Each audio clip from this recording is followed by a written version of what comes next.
Hello again, everyone, either on my website, YouTube, or wherever you are, sitting in your living room, bedroom, or wherever it may be. I'm going to say a few words regarding how my life has progressed following the suicide attempt and other things that have gone on in my life.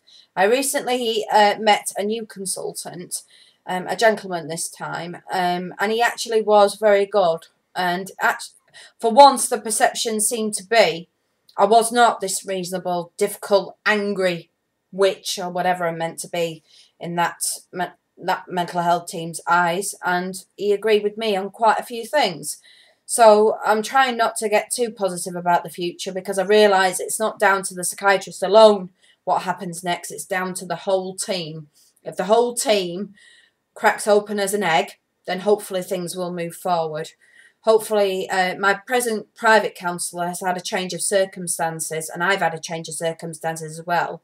So it means that cannot be.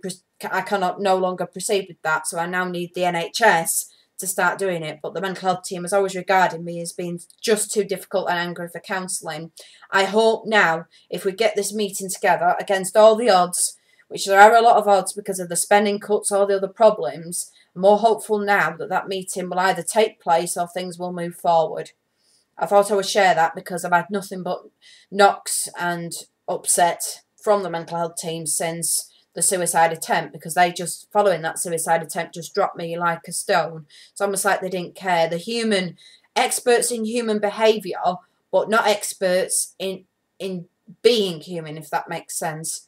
But I thought I would say how I felt. Compared to how I felt, I actually felt a sense of ease, and I even discussed with the psychiatrist about a new medication, which I'm going to try and take and hope for the best. But the reality is, prior to that, I felt increasingly threatened, fed up, demoralised, speaking to people, asking for a meeting to happen, not being taken forward, not being taken seriously, everyone wanting to do their own thing, nobody bringing things together.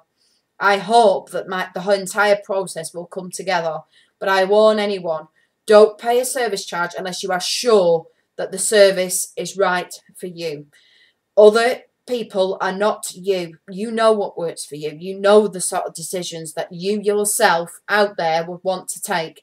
Social services and the NHS should guide, but they should not control. And that is the point.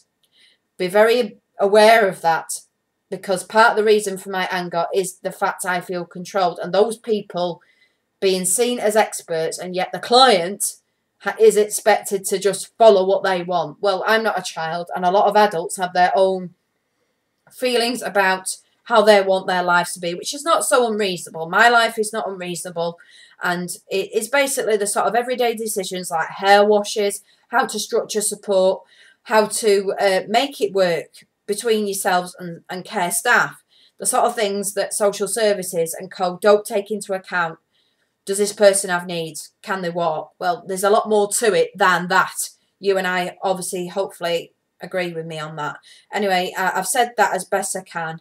And I've said other similar things on other videos. So for now, I will say good night because I'm getting rather tired and I've got a couple more videos to do before I go to bed. Good night, everyone.